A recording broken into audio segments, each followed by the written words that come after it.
Hi guys! Welcome back to my YouTube channel and I'm Sarah Jane Semic and for today's video. So, paano mo masisecure ang iyong messenger ngayon 2024? Alam naman natin na madami yung mga account na pwedeng ma-hack ng mga hacker. So, paano natin to masisecure and paano natin to may iwasan ang ating mga account? Kasi marami yung mga ganitong nangyayari sa ating mga account na na-open ng iba yung ating mga messenger. So, kung paano mo yun masisecure, keep on watching and paano mo to masisecure, siguraduhin tapusin yung itong video natin ngayon and malalaman mo kung paano. So, kung bago ka pa lang sa aking channel, huwag mong kalimutang mag-like and subscribe and click mo yung bell para updated ka na nga sa mga bago nating tutorial video na i-upload. And simulan natin agad pagkatapos ng aking intro.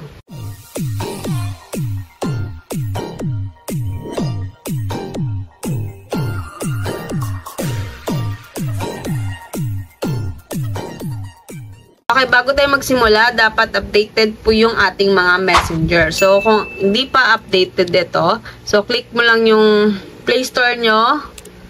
And kung ano man yung gamit nyo ngayon, so click mo yung Play Store and search mo yung messenger. Yan, tignan natin kung updated. So, hindi po updated yung ating messenger and click lang po natin yung update. And kapag okay na, click mo lang tong open. Ayan. So, nandito na tayo sa ating messenger. So, ano natin gagawin is click mo tong 3 lines sa taas. Then, itong setting sa taas din. And dito sa baba, click mo yung account center. Okay, ayan. Dito sa account center, click mo yung password and security. Okay, dito sa password and security, under security checks, may makikita kang tatlong option. Where you log in, logging alerts, recent emails, and security checkup. So, itong option na to is kailangan mo ito sa inyong messenger para ma-secure ang inyong messenger. So, una natin pipindutin yung where you log in. Okay. Dito sa where you log in, dito yung inyong account. Okay, click mo tong account mo. So, dito sa where you log in, ito yung mga kung saan kang account or device na nakalagin. So, for example, may ano ka dyan, may hindi ka device dito nakalagin. So, pwede mo siyang select device to log out. So, pwede mo siyang i-log out dito. For example, dito sa ating Windows PC, pwede mo siyang i-check and ila-log out mo siya. Okay? Kung may something lang kayo na hindi naman yung account, nakita nyo dito, so pwede nyo tong i-log out. Kung hindi naman nyo to device, and yan, makikita nyo yung date, kailan nila nilagin, and kung saan nila nilagin. Okay? Kung may nakita kayo dyan, hindi nyo naman account or hindi nyo naman device, so pwede nyo yun log out. Okay? So, back natin. So, dito sa login alerts, yan.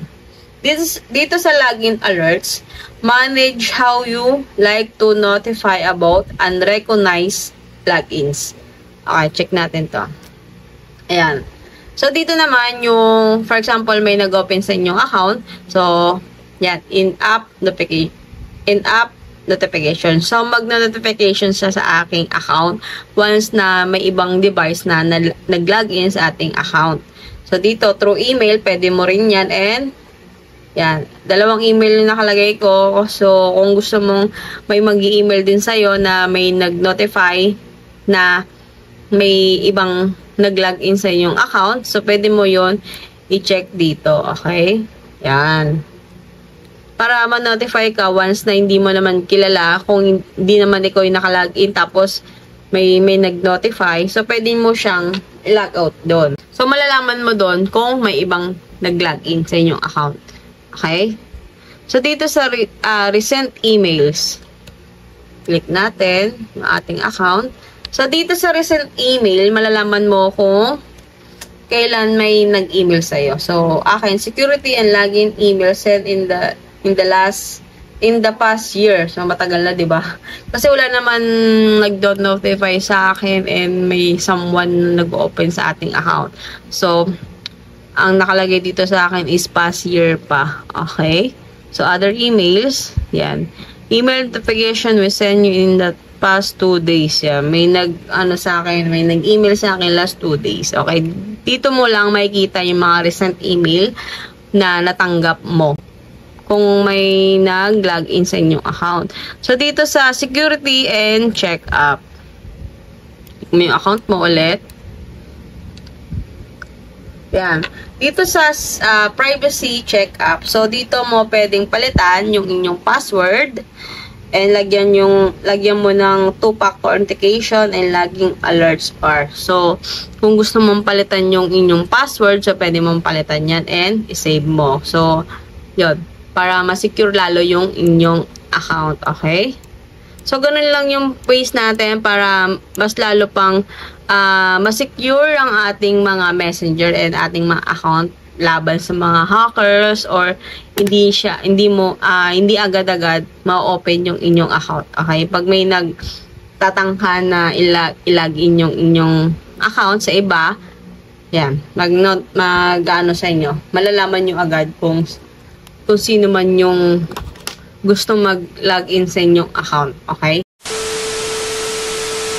For today's video, I hope na nakatulong ako ulit sa inyo and mag-comment ka sa baba kung may iba ka pang katanungan sa ating ginawang tutorial. And gusto ko lang ipakita sa inyo yung ating Facebook account. May Facebook account din po ako na Sarah Jane Semic, and kung hindi ka pa follow dito sa ating account, so mag-follow ka naman sa ating Facebook account, and nag-upload din po ako dito ng mga short tutorial po natin na pwede nating pakita sa ating mga followers. Okay, dito kasi sa ating YouTube is mga full video tutorial po yung ina-upload ko. And kung hindi ka pa nakaka-follow dito sa ating Facebook account, so maaari ka pong mag-follow sa ating Facebook account.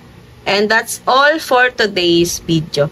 I hope na nakatulong ako ulit sa inyo, and huwag mong kalimutang mag-like and subscribe and click mo yung bell para updated ka na nga sa mga bago nating video na i-upload. And see you on next tutorial. Bye!